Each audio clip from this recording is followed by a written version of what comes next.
We're recording. Hello, everyone. Welcome to New Voices, New Rooms. I'm Eileen Dengler, Executive Director of NABA, and we are very happy to have three wonderful editors with us for our Editor's Buzz. So without further ado, I am going to pass it over to Juliana. Thank you. Thank you. Hi, everybody. I'm Juliana Hobner, and I am so happy to be speaking to you today on behalf of Avid Reader Press at Simon & Schuster and be telling you about two of our spring books, which we are very excited about. The first is Infinite Country, the new novel by Colombian-American and award-winning writer Patricia Engel. The book is a reunion for Patricia and her editor, our fabulous editorial director, Lauren Wien, and they worked together a decade ago at Grove Atlantic on Patricia's debut novel, Vida, which drew praise from Michiko Kakutani and was a New York Times notable book and Penn Hemingway finalist. In his citation for that award, Edward P. Jones deemed Patricia a master stylist whose relentless dance through language and flawless controlled rhythms never abandoned the story itself. She is an original. Patricia then went on to publish two more critically acclaimed novels called It's Not Love, It's Just Paris and The Veins of the Ocean, which won the Dayton Literary Peace Prize and has been praised by Leila Leilani, Edwidge Danticat, and Roxane Gay. She has also won the International Latino Book Award, the Florida Book Award, and was the first woman awarded the Columbia National Book Award. Now, she has brought us Infinite Country. The first line of the novel is what caught everyone's attention first and foremost. It was her idea to tie up the nun. From there, we meet Talia, a teenager who has been sent to a correctional facility for adolescent girls in the mountains of Colombia after having committed an impulsive act of violence that may or may not have been warranted. But she urgently needs to get out and get back to Bogota, where her father and a plane ticket are waiting for her. If she misses the flight, she might also miss her chance to finally be reunited with her family in the United States, hence tying up the nun. After she escapes, the beats of her journey tick like a metronome. Will she make it to Bogota on time? Will she be able to leave her father and life in Colombia for the dream of her mother and siblings in America? How will the journey change her? What will be waiting for her on the other side? Told under that primary narrative is the family's backstory, which is revealed through all five family members, Talia, her siblings, and her parents, over the course of 15 years, the perspectives and memories coming into focus like twists of a kaleidoscope. There's her parents falling in love in a market stall against civil war and unrest.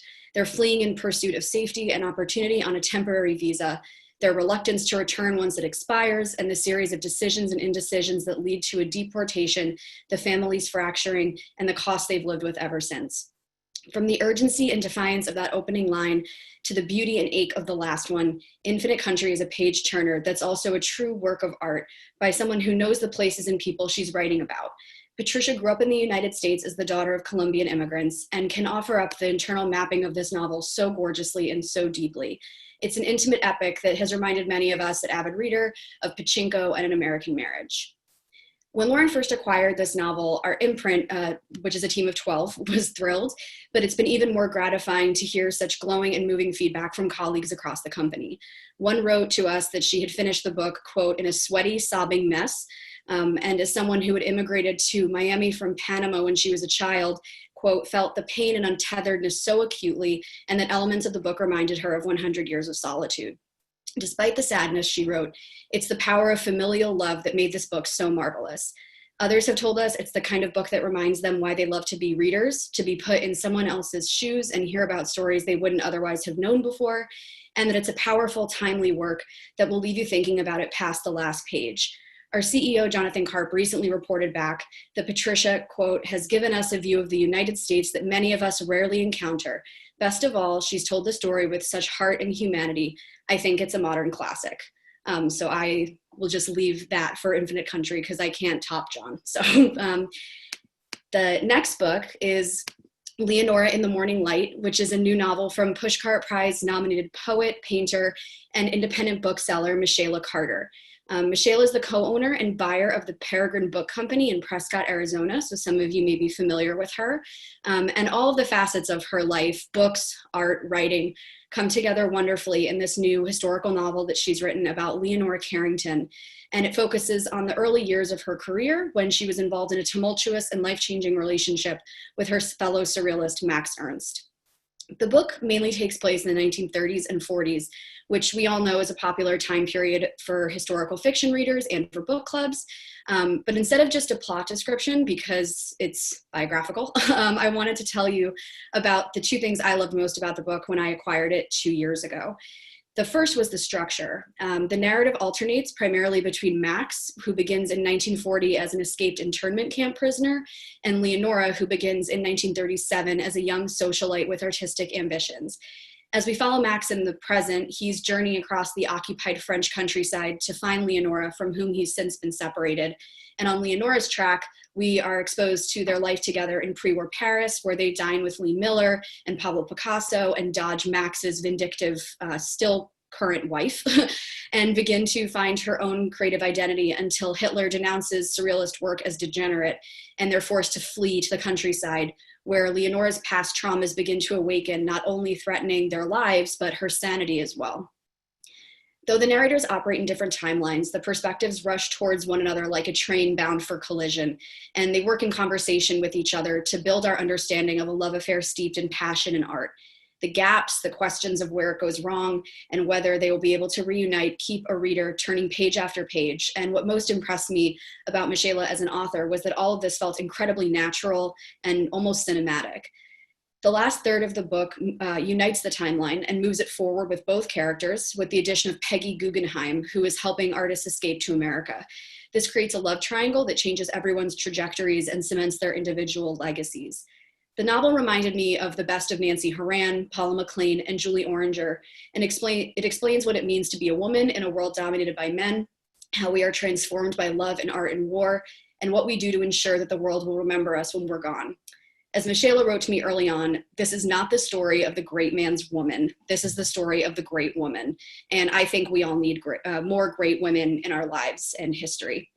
And the second reason the team has so enjoyed working with this book, I like to call it the Google effect. I'm probably breaking a trademark somewhere, but as a lifelong reader of historical fiction, I've learned that the mark of a successful book in this category is that you almost have to read it with a phone or a computer nearby, because all you want to do as you read is see if what you're reading is actually real. When I first read the manuscript, my search history was completely dominated by surrealist artists, Peggy's life, Max's life, Leonora's art, whether there were biographies I could get from the library, whether movies had been made. And I think that that's just kind of demonstrative of Michela's writing and how much she brings you into this world. Many of our colleagues have told me that they had the same experience. And Michela's writing is so beautiful and does a remarkable job of getting inside the characters' emotions while still keeping facts straight.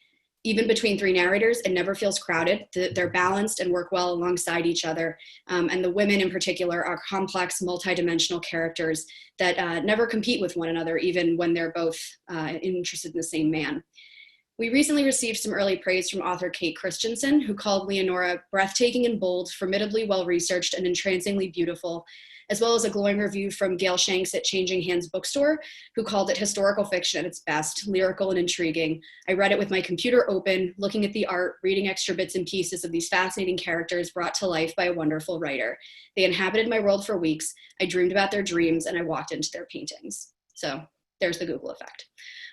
Leonora and Infinite Country are different in subject, but both explore ideas of identity, destiny, and home, and are both, we believe, breakout books for two very talented and experienced writers. We hope you guys agree and that you love them as much as we do. Thank you so much, Juliana. And now we are going to hear from Lee. Hi there. Hope everybody can hear me. This is Lee Boudreau, and I'm an executive editor at Doubleday, and I'm here to tell you about two debut novels that I absolutely love. The first one, which comes out in January, is called The Liar's Dictionary. And when I was first reading it, I kept thinking, oh my God, this has like the absurdist zeal of a Monty Python skit, or maybe more accurately, a Fawlty Towers episode. Yet it's mixed with like the fine word craft and perception and personality perspicacity, if I may trot out a really big vocabulary word, which is appropriate for this novel, of a Zadie Smith. And the first person I wanted to send it to was Andrew Sean Greer, the author of the Pulitzer Prize winning novel Less. And he sent me back this euphoric blurb like days later. And the first sentence of that blurb was, it landed on his desk in the middle of the pandemic. And at first he was like, I'm not sure I can get to it. The first word of his blurb was, this is the novel I've been longing for. And the last sentence of the blurb was, read it because this is the novel you've been longing for. So what is not to love about a Victorian lexicographer? I mean, frankly, like you had me at Victorian lexicographer. Who 100 years ago, he's working on this monumental multi-volume dictionary that is going to be just one of the capstone achievements of the British Empire in its heyday. Like that is the ambition of this dictionary project. But he himself, his name is Peter Winsworth, he himself is a very invisible sort of fellow. He is very ignorable. And as he searches for a way to have a voice, a way to leave a mark in this world, which he clearly does not seem to think he's going to do, he decides to start making up words and their definitions and surreptitiously sneaking them into the dictionary. Now, in the trade, these made up words are known as mount weasels. They were usually done as a way of copyright protection, so that if somebody ripped off your dictionary, you could show this made up word and say, obviously you have copied me because that is not a real word. So flash forward 100 years. Our second narrator is Mallory, a young woman who is the last employee of this great dictionary project. She is in fact only an intern. The great dictionary never came out. It's never seen the light of day, and now it is going straight to digital. But she has been given the job of finding all the mount weasels before it goes public and thoroughly embarrasses its founders. So that is the situation. We are going to follow one day in the life of both of these characters as they traverse this one tiny bit of the heart of London, 100 years apart. And over the course of this day, love will be found and lost again. Bombs do in fact explode because Mallory, while she's hunting for the mount weasels, also gets a bomb threat every day from an outraged citizen who is very upset that the definition of marriage is going to be changing in the dictionary. So bombs explode over the course of the novel. Many, many cats are underfoot, which is always one of the things I look for when I'm deciding what novel to acquire. But what's going on under this giddily propulsive narrative is also an examination of who gets to say what a word means, and who gets to decide that that word is permanent, and who gets to decide that that word goes away, and who gets to decide who that word applies to, and whether that word applies to another group. So we're actually looking, in a sense, at who gets to decide truth and reality, even as we are going through the day with these two characters who are up to all sorts of adventure and hilarious sort of set pieces. So I've already invoked Andrew Sean Greer and Zadie Smith. I'm going to give you one more comparison to bear in mind. Do I think a reader who loved Eleanor Oliphant could love this book?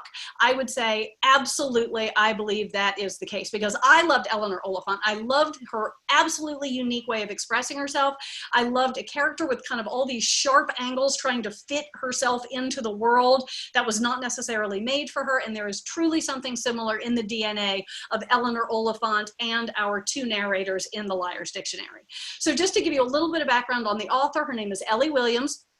She's a young British writer, and 2 years ago she published a short story collection with this teeny tiny press, and it won a boatload of prestigious awards. It got rave reviews and comments from people like Sally Rooney and Max Porter, and we will be publishing that story collection about 6 months after Liar's Dictionary. So enjoy getting to know Ellie Williams. You'll meet her with the Liar's Dictionary. You'll get to know more of her later on.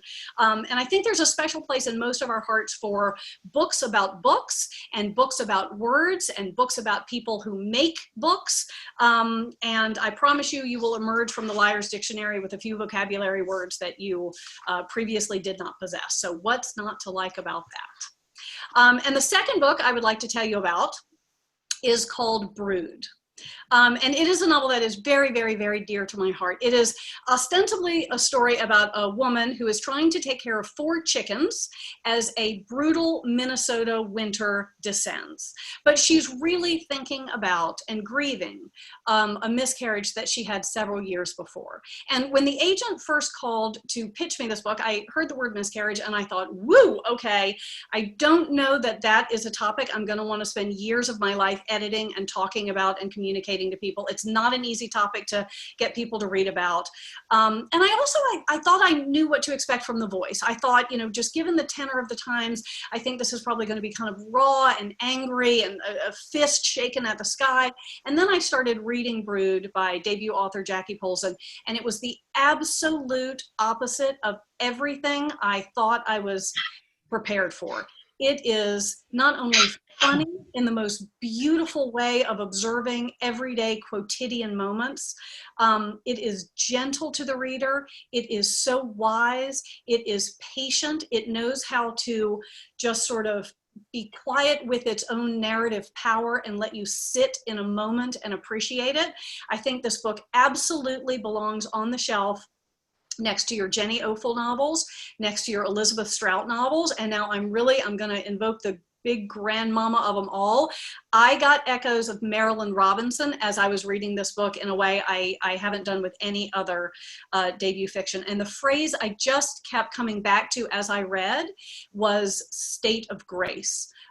She achieves what I can only call a state of grace as she takes you through this woman's trajectory, taking care of the chickens and reflecting on this experience. Now, we bought this in an auction that lasted 2 days. So there was ample time for people to pop into my office and say, are you going to get the book? Did you win? Is it ours yet? And I found myself having the most in-depth personal conversations with women in the office that I did not already know well, women who were years away from starting their own families or even thinking about whether they wanted to, women who had long stories with a lot to unpack about a road, you know, of infertility and the many, many paths on that road and the emotional toll of having a long journey along that road.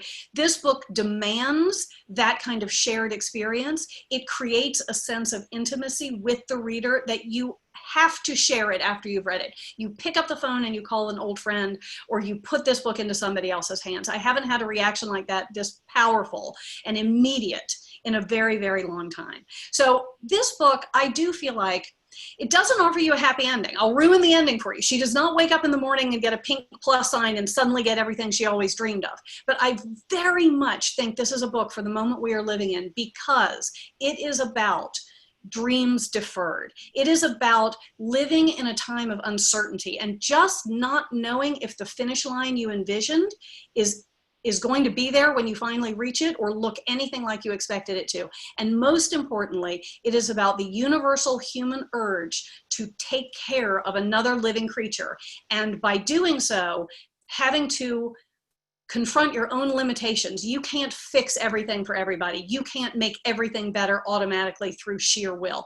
And this book just lets you be in a place where you see that that is okay. So this book is not a door that you escape 2020 by walking through, but I came to feel that this book is like the railing you reach out for that steadies you when you have felt buffeted by the world. And we already have a beautiful quote in from the legendary Joy Williams, who says it abounds in wit, charm, and the very mystery of being, which I just think is such an exquisite way to sum up how much this very short book talks about. It's under 250 pages. It just opens a world that is so big in such a very short amount of time. Incredibly accessible. You read it in a single sitting, and then you want to share it with somebody. So I hope you'll all take a look at Brood. It is a book that has, it is an important book to me in my life as a reader as anything I've come across in the past 20 years. So thank you so much for having me today, and thank you for everything you've done in the past 7 months to keep putting books in people's hands. Thank you so much, Lee. That sounds wonderful. And now we're on to Judy.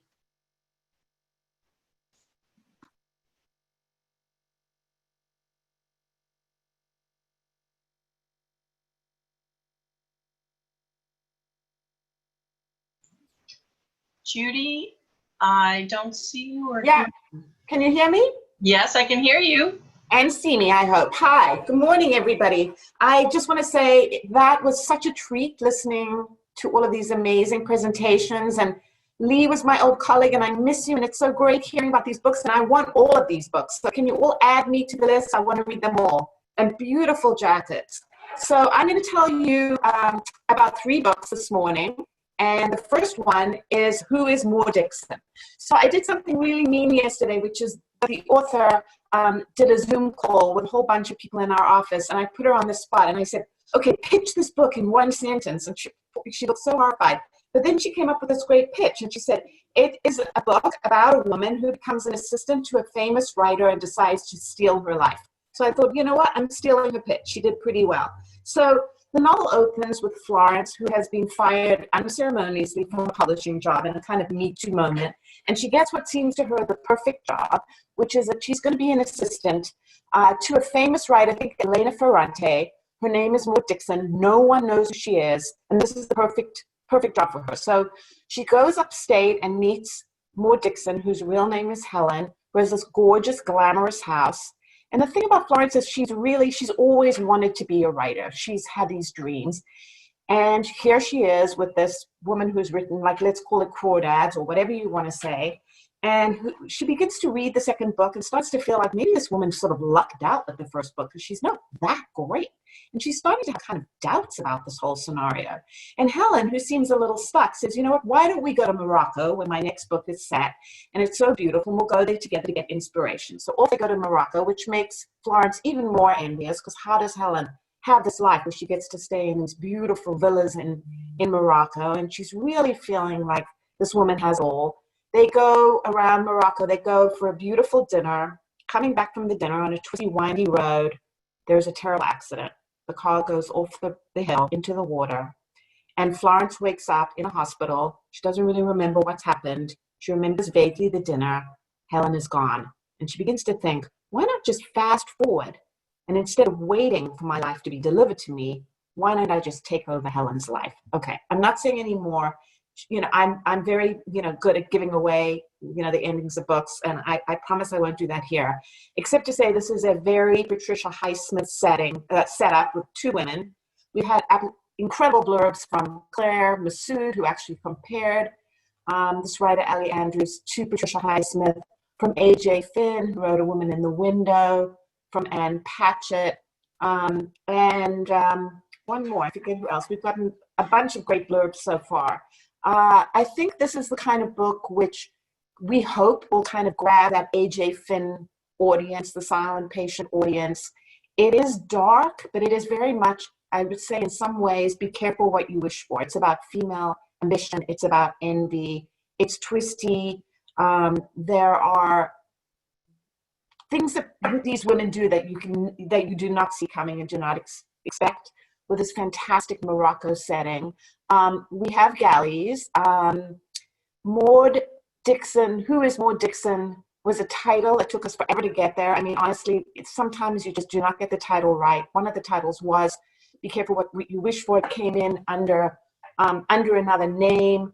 And I think that there's a little bit of a Maria Semple vibe too, and we got actually a great blurb from Maria. So it's a lot of fun. It's entertaining, dark. Can't wait to get into people's hands, and I think it's going to be a big book next March. And also film rights have sold to Universal.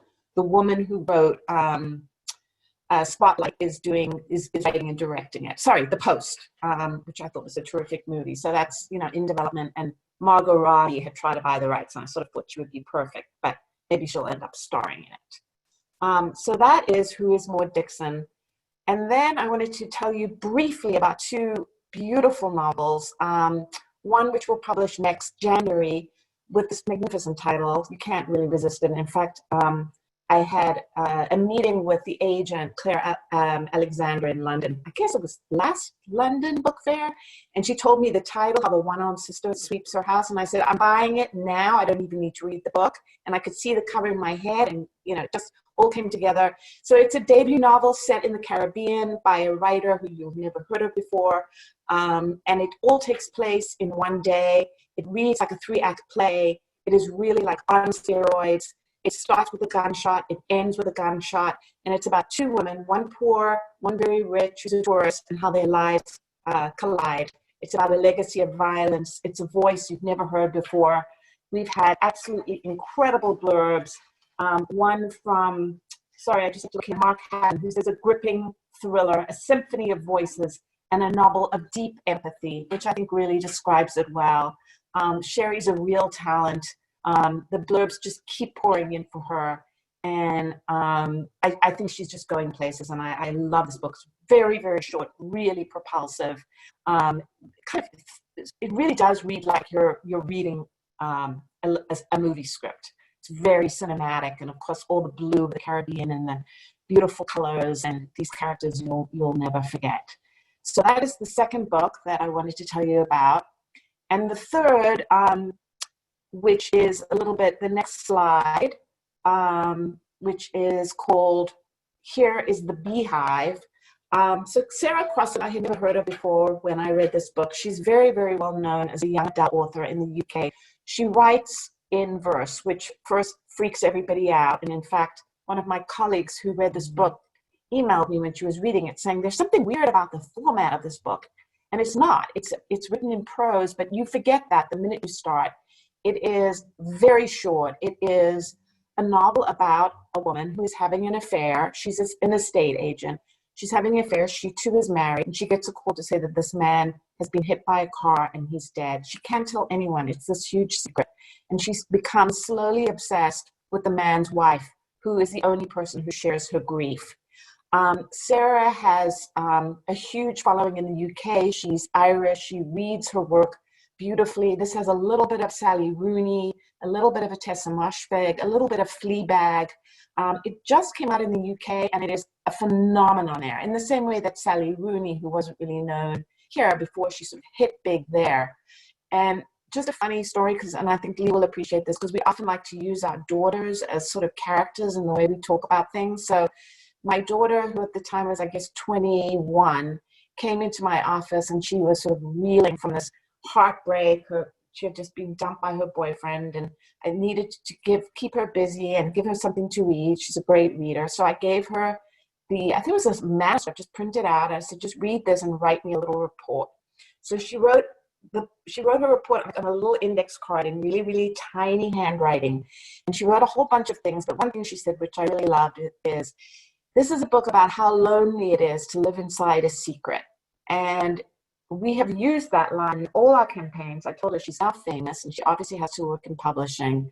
And there's something about that line that I think is deeply universal. I mean, this book is just funny and dark and weird, and you can read it in one sitting with your heart in your throat. And the character who's narrating is just so complicated and so unpredictable, and you have no idea where it's going. And I love this jacket. I think it sort of captures the sort of wit and energy of this book. Sarah Dunn, who wrote the arrangement, has given us great blurb, tons and tons of blurbs and reviews in the UK. So watch out for it. And that's it from me. Thank you. Thank you to all of our editors. We really appreciate you taking the time to talk with our booksellers. In the chat, we have shared with all of the attendees links, emails to request galleys of these books. Thank you very much. And right after this, we have two luncheons. One is about lost books. The books will share the titles that we didn't get to promote heavily in the spring and summer. And we have our kids lunch right after this. So come join us there. Thank you, everyone. Have a great day.